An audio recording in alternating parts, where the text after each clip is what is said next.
Okay, appreciate it. What's up, Dodger fans? One more day until the World Series between the Los Angeles Dodgers and the New York Yankees. Kevin Klein riding here. Your Los Angeles Dodgers will have about 27 hours or so until they take on the New York Yankees in the World Series. Thank you for listening to the Incline Dodgers podcast. We are presented by TickPick, FanSided, Underdog Fantasy, and I'm honored to be joined by some Yankees representation today.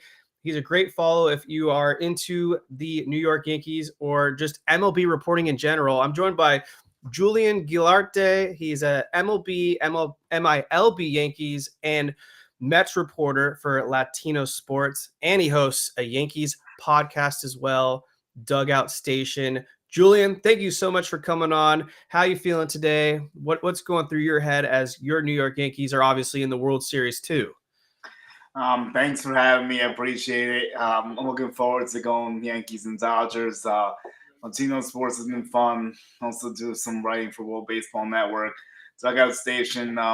I also work with Sandy. She helps me with, and we co-host it together. So working on our YouTube clips and some highlights coming soon from that. So shout out to her and let's get this thing going, man. I feel like this is a matchup we've been waiting for years for. I think since the 2017 to 2024 window we're in now, it felt like almost every other year everyone was predicting Yankees Dodgers, except for a few off years here and there. I definitely thought in 2017 it was going to happen when the Yankees lost in 7 games. I thought it was definitely right there for them with the Astros and all that. I'm not going to go into all that, but it's definitely a dream matchup for baseball. It's so much star power across both sides, and I think it's going to be an entertaining series. I think most games are going to be close. It's going to go 6 or 7, and it's going to be a heavyweight fight. No doubt about it. 2 battles of Titans. We've got the game 1 pitching matchups.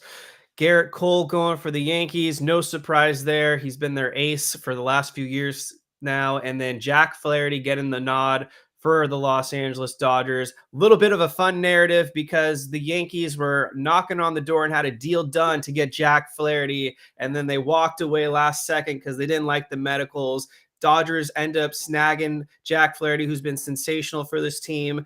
Hometown kid getting the ball game 1. Another local guy in Garrett Cole, who went to UCLA but grew up a diehard Yankees fan, gets to pitch at Dodger Stadium as well. What do you kind of expect between these 2 pitchers? Both of them have stepped up as the aces for their teams.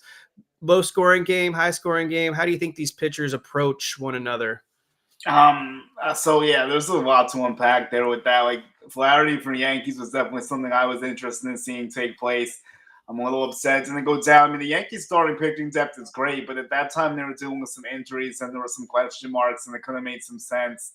Obviously, the Dodgers don't get him to be in a world of trouble right now. Probably would have had to revert to someone else. So it definitely worked out good for LA. The fact that him and Garrett both grew up in the area is actually a pretty crazy story to kind of bring everything full circle too.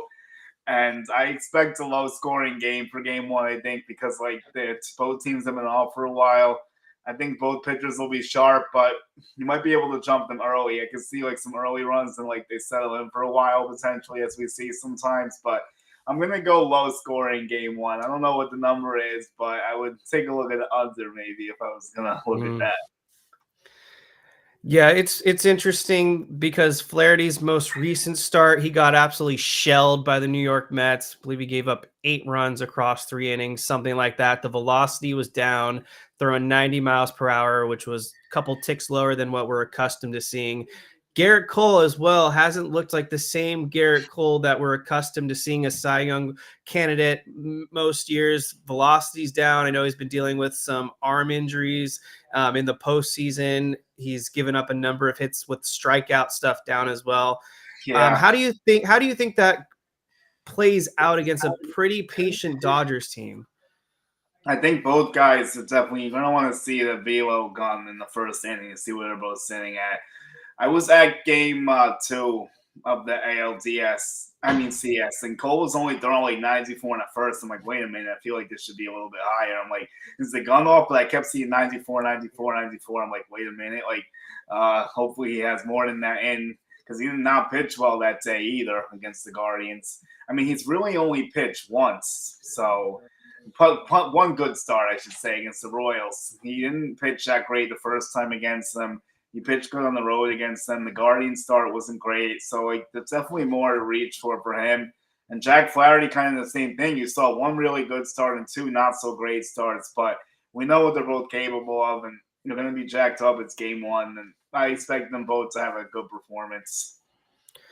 So obviously with your Yankees, you see a lot of the Boston Red Sox, and with the territory, Mookie Betts was a guy you would see a lot for the duration of his career prior to them kind of changing the schedule around. Well, he got traded anyways, but yeah, divisional opponents would see each other a lot, and Mookie Betts was one of those guys you would see a lot. I was pulling up his lifetime numbers against Garrett Cole. He's got a 412 batting average with a 915 OPS. Freddie Freeman, who's been dealing with an ankle injury, he's got some good numbers against Cole as well. An OPS over 1,000, hitting 350. And then a guy that you had a little taste against because he was on the Boston Red Sox, Kike Hernandez, who the Dodgers have declared being in the lineup every day now. Even he's got good numbers against Garrett Cole, 381 batting average, 1,147 OPS with a home run as well. Those are some of the top performance against Garrett Cole. So I guess I'm going to keep my eye out on those three in terms of batters facing Garrett Cole. I don't know. I don't have too much else to add to that point other than just it's interesting that for the most part, Garrett Cole's owned the Dodgers collectively, 665 OPS against everyone on this Dodgers roster. But yeah, you pointed it out. I think the velocity is going to be huge for Cole. During the regular season, they struggled against pitchers that threw in the upper percentile, 100 plus miles per hour. But you pointed out Garrett Cole's now throwing 94, 95. So I think that's going to be an interesting approach to see if Garrett Cole can get a little bit more life under that fastball, or this is who he is this season. Yeah, I really want to see as well. Like, there has been some times I have seen some 98 to 99s this year, and there was like one time I think I saw 100 or something, but I don't know how recent that's been, unfortunately, for the Yankees. And Kike Hernandez is like an X factor in the playoffs. So he's like the Yankees version of Giancarlo almost. Like maybe not the best regular season, but right. When October rolls around, he's ready to go. He's one of the better hitters. He was a pain in the side of Cole in the Boston Red Sox. I remember like one game he gave up like a leadoff bomb or home run over Green Monster early. I was like, great. Mookie Betts definitely had his number a little bit too. He's been playing pretty well.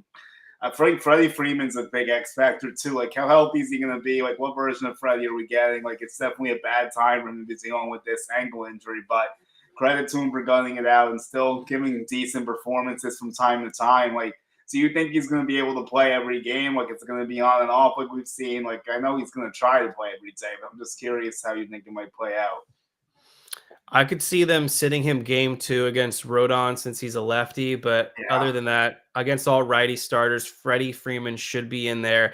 And then on the flip side with the New York Yankees lineup, tell us a little bit about how Anthony Rizzo's looked, because I know he's been dealing with injuries, but he's the one guy that's really owned Flaherty in the past.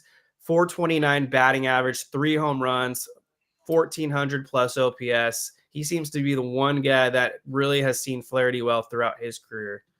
Well, it's probably because you go back to the NL Central days with the Cubs and Cardinals. He probably has more looks than most of the guys do based off that. It's a righty-lefty matchup, which could favor Riz as well. The thing is, like, Rizzo's power is not there. That's the only problem for him. I mean, he's hitting it well. He's getting some singles, he's getting some doubles, but he hasn't gone deep in a very long time, and now he's dealing with new injuries to his hands. Could he have, like, a magic home run? Like, I'm looking to see if he could do, like, one bomb maybe, but he's hitting well. I will say that. Defense has been a little questionable at times, like not being in the right place, like looking a little bit slow sometimes. Maybe it's just because he hasn't fully gotten the reps. Like, I think sometimes he's maybe getting tired because he hasn't played that much. But his bat's in a good spot, surprisingly, with the injuries. I know Freddie and Rizzo are pretty close, and it's kind of ironic they're both dealing with injuries right now. It's a little bit rough for both of them, but we're going to see how they battle through it. You know, everyone wants to play in the World Series. Even Nestor Cortez is trying to come back. He might even risk an injury for next year. He's like, if I get the ring, we're going to be fine. He's like, I just want to win the championship. If I don't pitch next year, so be it. Like, it's the attitude a lot of these guys have. So it's going to be fun to see how they're going to do it. Totally. Appreciate everyone tuning in live with us. Hit that like button if you haven't yet. Those likes go a long way. If you guys want to start dropping in some questions, we'll get to your guys' questions at some point in the show. So I haven't had a lot of time to watch a lot of the Yankees playoff games. Can you kind of walk us through what you expect the game one lineup and batting order to look like for the Yankees against a righty and Jack Flaherty? I imagine they haven't flipped too many guys around and they kind of have an idea of what they're going to roll with. Yeah, sure. So I think Labor Torres has been setting the table great at the top. I think that's definitely staying as it is. You don't touch that. He's been coming around the scoring a lot of the home runs. He's been getting a lot of big hits, even though he only has one homer. Soto's going to be in the 2 hole, and Judge is going to be in the 3 hole. The 4 has been fluctuating a little bit. It was Austin Wells in the beginning. He's been struggling, so I think he's probably down to 8 or so now. Stanton's going to hit 4, I would guess, unless they want to do Rizzo.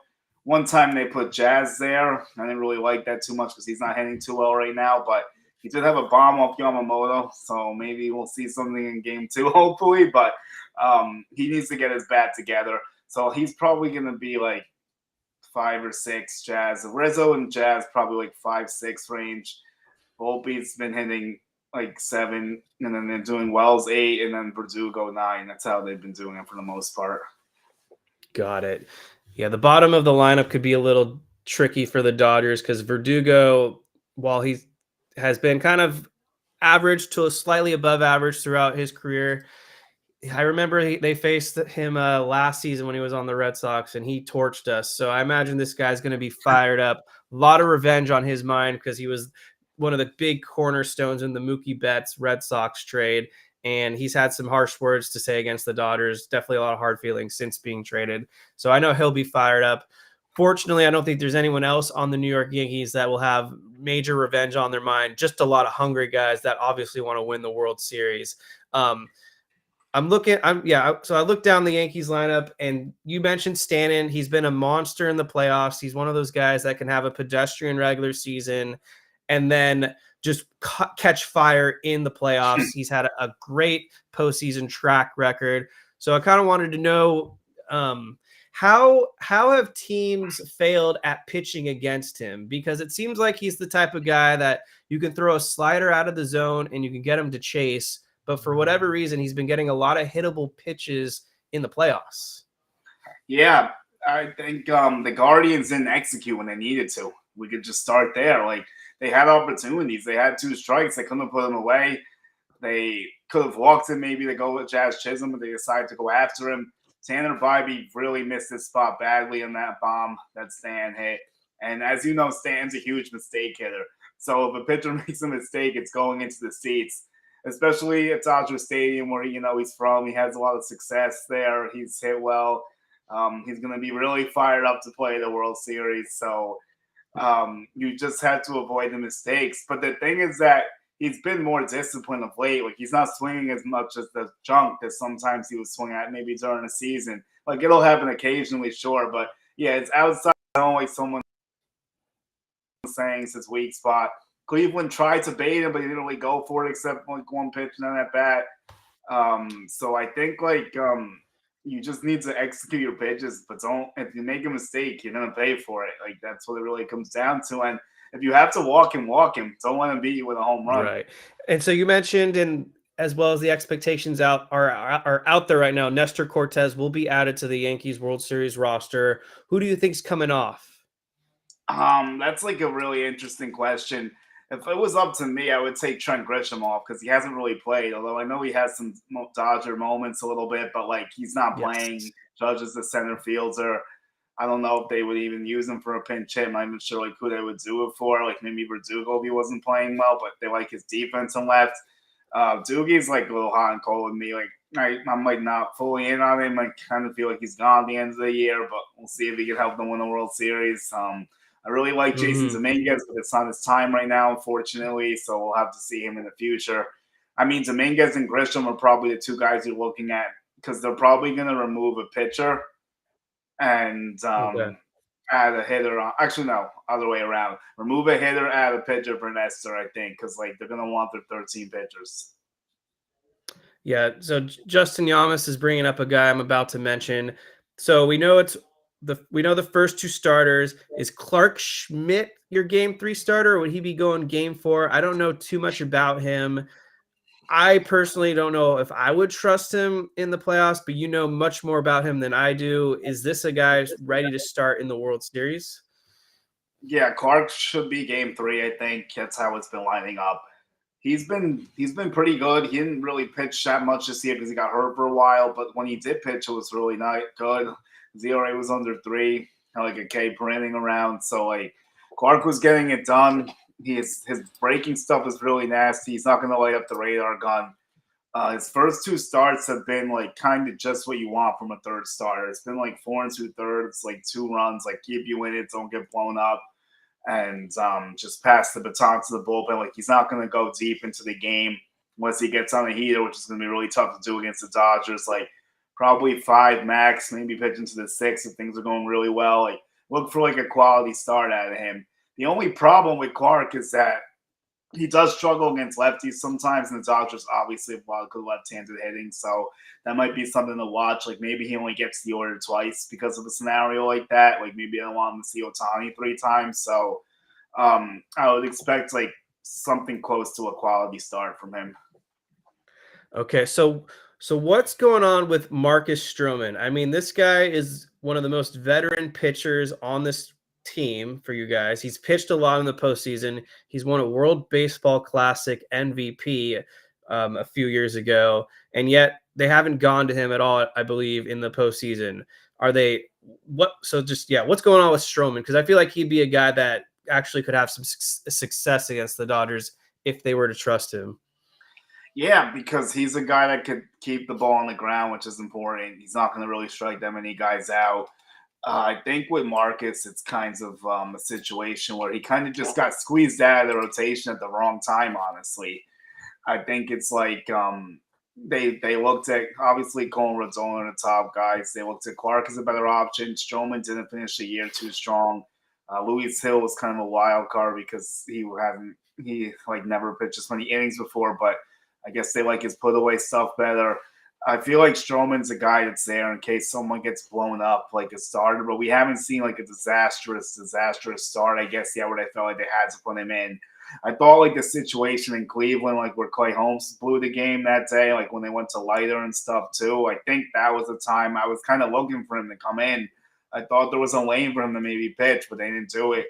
I don't know how the World Series is going to go, but like if there's a time that they're up or down a lot, he's the guy that's going to eat a bunch of innings, I think.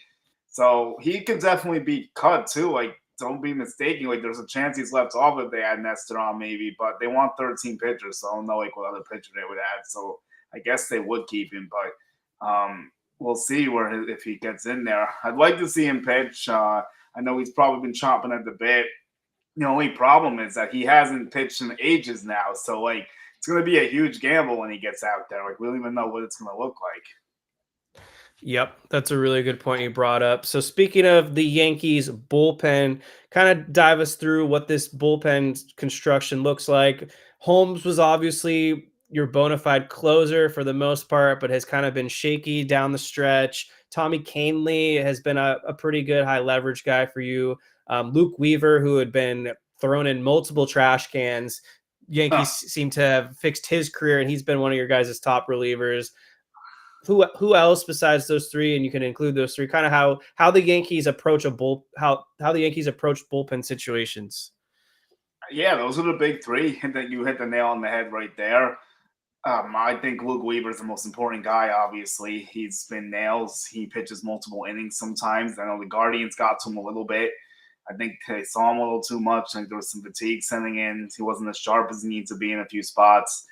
I think he should have a solid World Series. I'm not going to say he's unhittable because no one is. And like, the Dodgers are like really good at hitting, obviously. So like they might get him too. And like the lefties might be a little tougher on him, but that changeup's devastating. He has he kind of goes out there and just lets it fly. Like no moment seems to be too big for him. So I think he has the stomach to be a closer, which is kind of surprising considering the journey he went on. Clay Holmes is like he's been a roller coaster all year. Like, he was horrible as the closer, obviously. He settled down when he got the role taken away. He looked great in the playoffs for a while. Then he had 2 bad outings. That's the thing with Clay Holmes. Like, everything could be looking great, and he just blows up out of nowhere and, like, it gets lost quickly. Like, you never know what could happen with him. Command gets bad, a few ground balls sneak through, and all of a sudden he gives up a homer or something. You see a 2 or 3 spot, and you're chasing your tail late in the game. Totally. Yeah. So we got asked off the air from AD Holland 14. This is more a Dodgers related question. In your opinion, if Gratterall and Vesey are able to come back by the World Series, who do you think gets replaced out of the Dodgers bullpen? So this would be a huge add for the Dodgers. One thing that the Los Angeles Dodgers consistently like to do in the postseason is trust veteran relievers. And they gave Knack an opportunity, and he got shellacked by Vientos in the New York Mets. I don't expect Landon Knack to be on the World Series roster if these guys are healthy. And then the other guy, another rookie, Edgardo Henriquez, who has great stuff, will be a great reliever one day, has just been completely wild in the playoffs. I would expect him to come off if Brusdar Graterol is healthy, a guy that's pitched in the playoffs basically every year of his career. And so if the Dodgers can get these 2 guys back, it'll be a huge add. I don't know how the Yankees look against high velocity relievers. Maybe you have a little insight to that. The Dodgers have a number of guys that can reach triple digits at times. I mean, it's hot and cold with that. You never know how that's going to go. Like, when you see those good backhand bullpen arms. I mean, they hit Emmanuel Clase really well, so we know It's what true. he can do. So that's an example right there. But there's been times I've been shut down by elite closers, and I think like that. I'm happy you gave that bullpen perspective because I was curious how they would juggle the roster if they added those 2 arms. I know Gratterall because like he was in that big trade, obviously, and I remember when he came up, he was throwing dots like over 100 and was like looking pretty good, striking people out. I don't know Bessie as well, but I do know that the Yankees struggle against left-handed pitchers. So if he gets on the roster, that's going to help a lot because right now I know it's only Banza as the only lefty standing. And I think it helps that there's no left-handed starting pitchers in this series for the Dodgers. And so that we'll see if they add those guys on. I guess we'll find out tomorrow, like everything else. And Yes. another interesting nugget you brought up before was Tommy Kahnle, because Kahnle was on the Dodgers for a bit, and he came back to New York. He was with the Baby Bombers in 2017 of the trade. Now he's in this World Series. So you have a few crossovers in the Yankee-Dodger mixes going, and a lot of interesting stuff going on. Absolutely. And we want to personally thank you guys for Trace Sweeney, because without Trace Sweeney, I don't know if we get Jack Flaherty. So it worked out pretty nice. And the Tigers ended up needing him, and he ends up helping them make the playoffs. So I guess it Yeah. kind of like works for everyone in a sense. Although for the Yankees, not really, because like Victor Gonzalez and Caleb Ferguson were not good. So that did not go so well. But it's all water under the bridge now. So we'll have to see what they do, what they have. If you want to go into the bullpen more, another reclamation project is Tim Hill from the White Sox. Like, this guy's been We getting know it done. him. He's gonna be huge because the lefties too, and he's been throwing like all he does is throw the sinker, but it's been working for him. And Jake Cousins from the White Sox too turns out to be decent. So that's like the high leverage ish guys, I would say. Mark Leiter Jr. is kind of resurrecting himself a little bit. I'm still a little bit nervous when he goes out there, but we'll see how he handles the spot if he gets the call. Tim Hill is just a guy that infuriates me. He spent a long time on the Padres, and to me, his stuff does not look good, but yet he's able to induce ground balls and get the top hitters out. So I expect to see a lot of Tim Hill, and I'm sure You Aaron will. Boone is well, and I'm sure Boone is well aware of his prior success against the Dodgers. I'm sure the moment Max Muncy, or if they're bold enough, Shohei's up to bat, or Freeman, I'm sure Tim Hill will be one of those guys they used. Do the Yankees have any other top lefties? I'm kind of blanking. I know they've had other Um, guys in the past, but they're gone. no, really, that's the guys. Really, the left-handed bullpen area was really thin this season. That's why Nestor Cortez returning will be huge. But what version of Nestor are we getting? Like, we have to see with him because he hasn't thrown in a little while now, since like the end of the season, and he's not going to start. He'll probably be like a little inning or two, like maybe three at most, like as he tries to build up. Like maybe you see him 2 or 3 times in the series. I think he's going to be a key. So you basically have three left-handers right there. And Mesa, I'm not so sold on. I'm a little bit worried about Tim Mesa. I think he could definitely be had. So if you see Mesa come out there, like I'm not sure if that's how that's going to go. He's the one that's a little concerning because he hasn't been used much, but like I think they'll carry him just because like they want all the lefties they could get. So Got it. Yeah, I think the Yankees, for the most part of their success is they've had pitchers that can pitch relatively deep into games, especially in the regular season. But this is going to be a battle for both sides because the Dodgers and the Yankees are some of the most patient teams in Major League Baseball. And in the postseason, they're basically 1-2. Mets are up there as well, and they were able to work the count, generate a lot of walks, and those walks turned into runs. Now, I think the difference is, for whatever reason, when we were in the last Yankees guest we had a couple of days ago pointed out, Yankees didn't really execute as well with runners in scoring position as opposed to the Dodgers. They really did execute with runners in scoring position. And so I guess from your standpoint, Aaron Judge kind of hasn't looked like Aaron Judge for the most part in the postseason. But in the regular season against the Dodgers, Aaron Judge has been a guy that has just gone off against the Dodgers. So I'm kind of expecting him to have a big series. I do too. I think it's his time for sure. I mean, you saw signs of him coming out of it with the home runs, 2 of them, and then the Class A bomb was huge, obviously. It was a great pitch. He just hits a line drive that just sneaks over the fence because it was hit so hard. I still don't know how it got out because it was just like hit so hard. And like I thought it was like going to be way too low, but he just got it out. Like we know what he could do. The playoffs haven't been great for Aaron Judge. It's no secret. This is kind of a moment for him to rectify that, hopefully. And we'll see. I mean, he's going to have some decent matchups. There's going to be a lot of good opportunities for him. But like you said, part of them not executing with the runners on scoring position actually falls on him.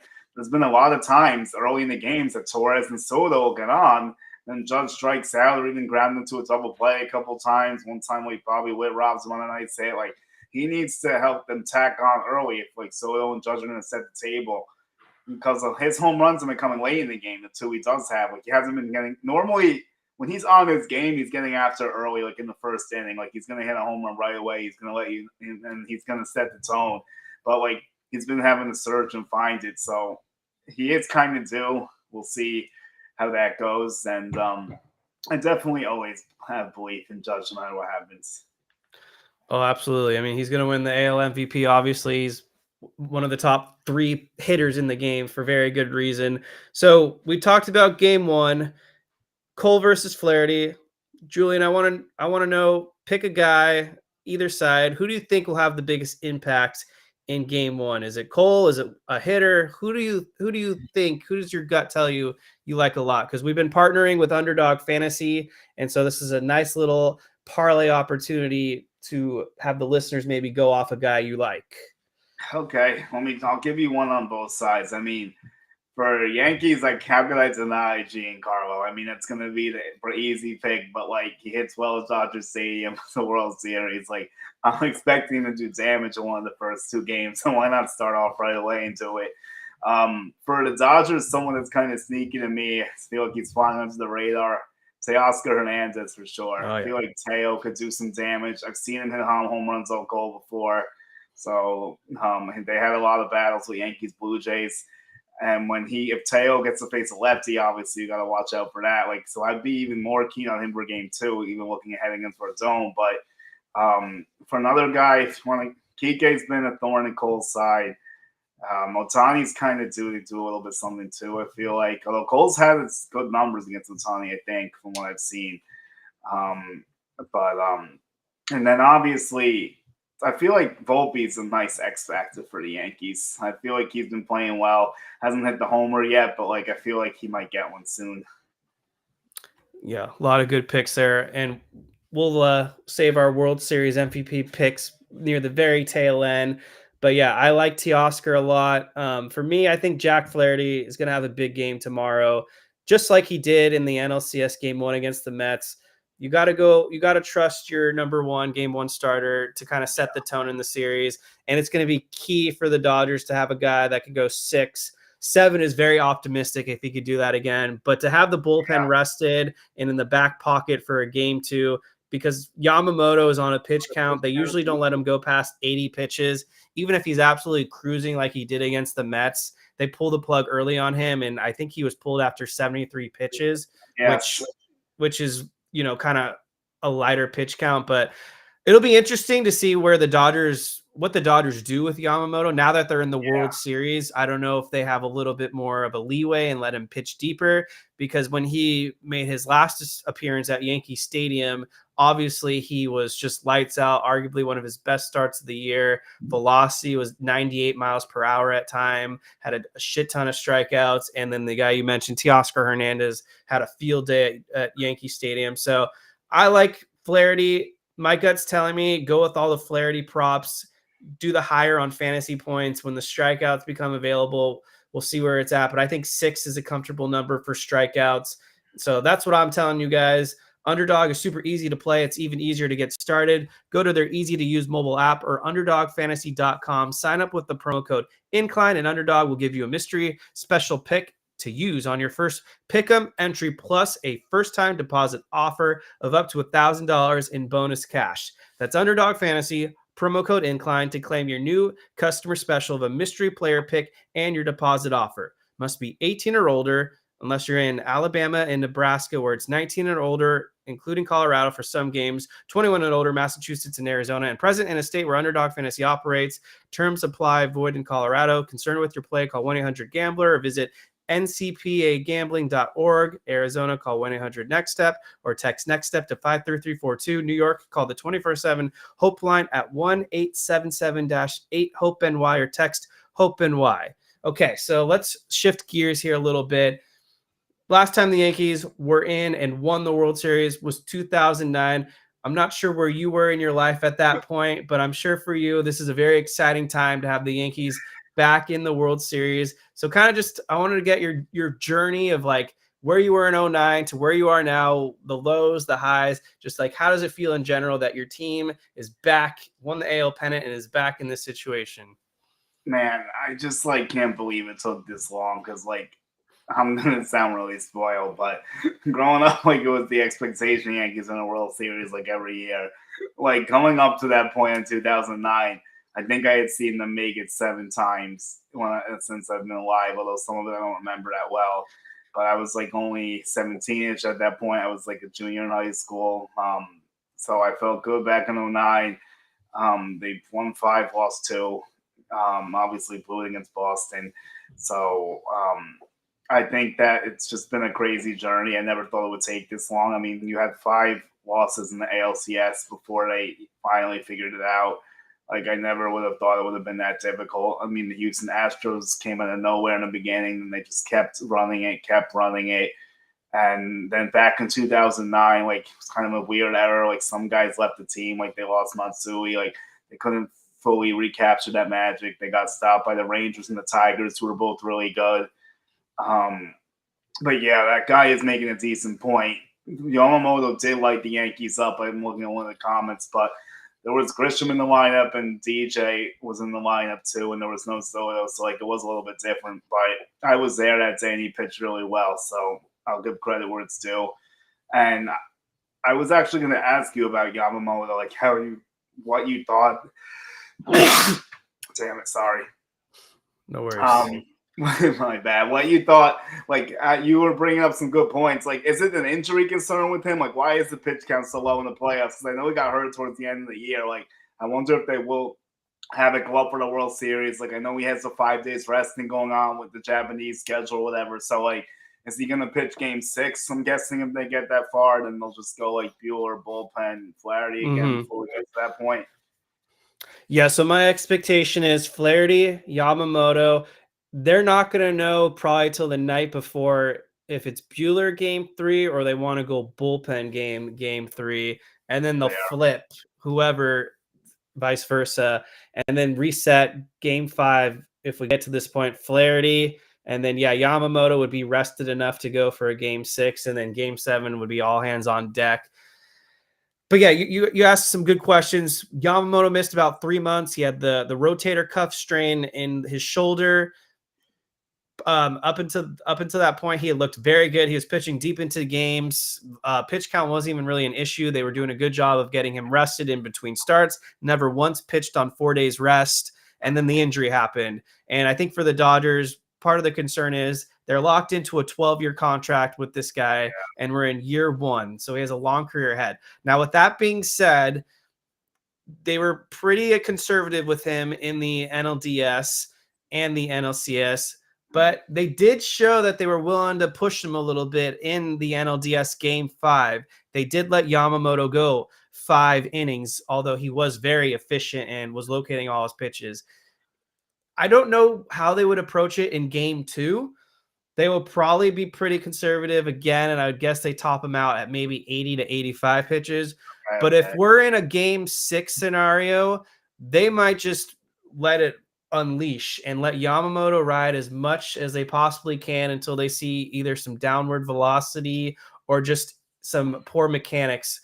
That's what I kind of expect with Yamamoto. I know that they're looking at the future here, but at the end of the day, they still want to win that World Series, and I think they'd be willing to roll the dice if they can clinch it in year 1, and then whatever happens after that happens. So that's kind of what I think is the mindset here with Yamamoto. Right, it's like the thing I said about Nestor Cortez. Although obviously Yamamoto's a way more important investment than Nestor Cortez, is making pennies compared to Yamamoto. But yeah, no, that's the mindset these guys are going to have. I know if it was up to him, he probably wouldn't want a pitch count either, I'm sure. So, like, I feel like Game 6, let it fly, could be fair. Like, Game 2, semi-conservative, but not too conservative, like, depending how it's going. But, yeah, he's got some nasty stuff. That split's always been electric for him, and that's continued to be the case in MLB. So, like, I think he's got a nice future outlook. Definitely a guy I wanted the Yankees to pursue. I was very interested in him.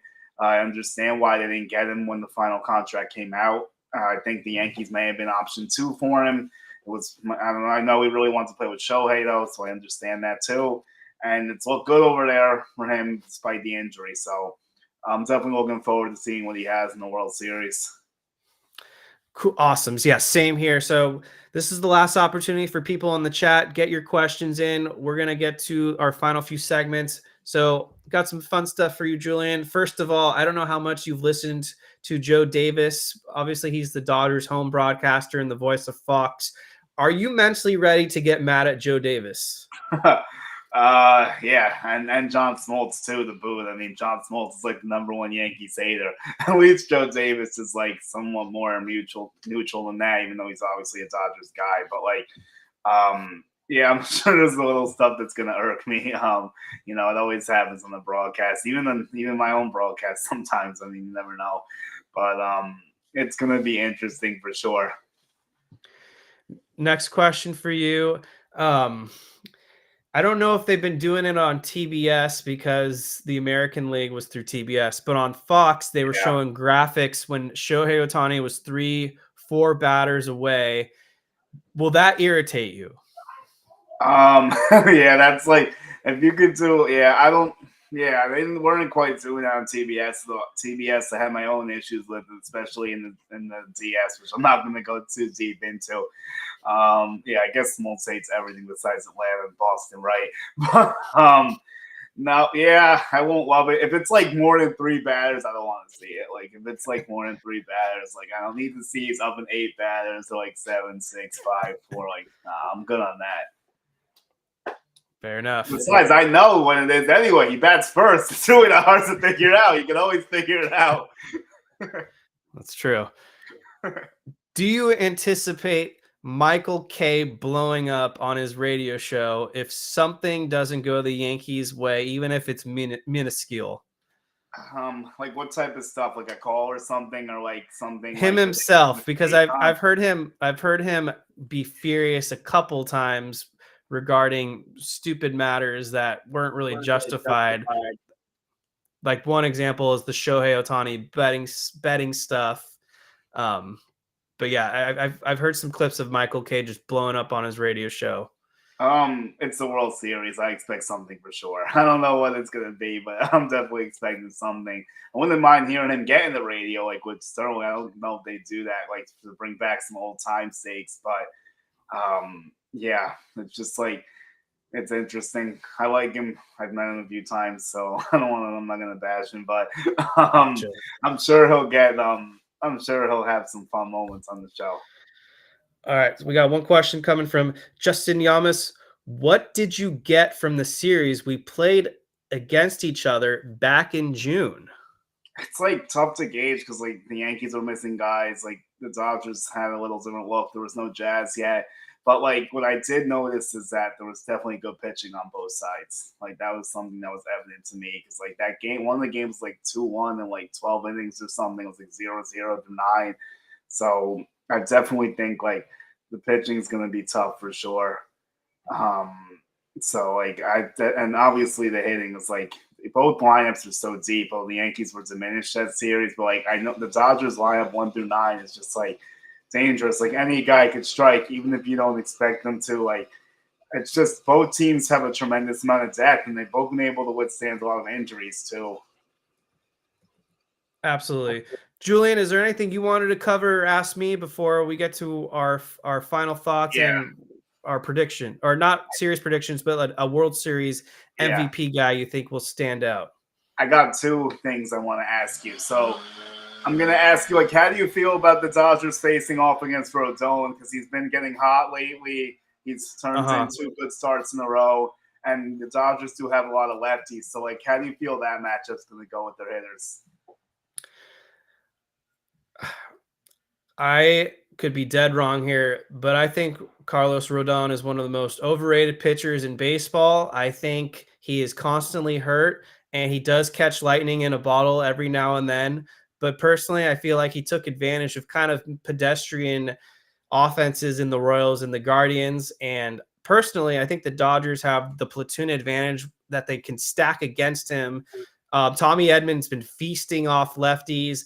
Kike Hernandez historically has hit lefties well. Teoscar Hernandez hasn't seen him a whole lot, but he should be a guy that fares well as well. The one guy that I'm looking at right now has sucked against Rodon is Mookie Betts, who's 1 for 19, which is kind of surprising. But Shohei is 1 for 3 with a home run. And so how I think this is going to go in terms of what needs to work out for Rodon, he's going to be able to need to locate his pitches. If he is a little wild in the zone, the Dodgers are not going to chase. I think they've shown that they're disciplined at this point, and it's not like teams in the past where like a Blake Snell or a Max Fried has kind of dominated us. Rodon's a guy that I feel like they're going to have to make him earn it. That's fair. I think I think it could be like one blow up start and one really good start. Like I could definitely see like one going good, one going bad, just because like he is Jekyll and Hyde. And another guy I know what you're thinking about too is Anzi Pognis has been great against lefties as well, and he had a few big bombs against the Mets. So that's someone I'm watching Yes. for. And Max Muncy's been a beast. Like that guy, you talk about controlling the zone. Like Juan Soto controls the zone really good, but Muncy's not too far behind him. Like he's not swinging any balls like ever. Yeah, and then I didn't mention Sean Manaea, but yeah, his first go around against the Dodgers, he pitched very well, but then in the second game, they were able to get to him. Now I think Rodon's slightly better than Manaea, but to me they kind of have some similarities in their arm angles and stuff. So I think the Dodgers having to have faced a few solid lefties recently should help them out looks wise. We've got a little bit of breaking news here on the incline. Alex Vesia is trying to convince reporters right now that he will be on the World Series roster. He just threw a bullpen session and feels very confident in himself. Okay, so that'll make it a little tougher on the Yanks if he's in there because someone said he had the lowest ERA in the league. I don't know if that's true or like for relievers or like how many innings he pitched, but like I know he's really good, so it will be a challenge for sure. So my other question is like, how do you feel about Walker Buehler? Like I know he's been Jekyll and Hyde too. It's been through a lot of injuries. Like, are you confident in him going out there? Are you nervous of the blow up with him?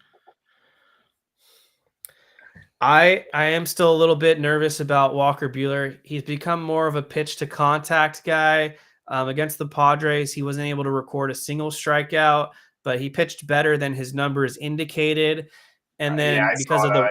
because of the Rojas stuff, but Great. against the Mets, I don't know if the Mets were just running cold or they just don't match up against a guy like Buehler, but there were a few times where the Mets had Buehler in a jam and Buehler was able to get out of it. I think the Yankees lineup is far more superior than the Mets lineup, but it's not even close. And I am a little bit nervous that a guy like Juan Soto, Aaron Judge, or Stanton could get a hold of a mistake by Buehler, because the one thing with Buehler that's kind of been his weakness throughout this year is sometimes his fastball doesn't have the same life and spin that it had in years past, and he leaves it a little too up in the zone and it gets smacked.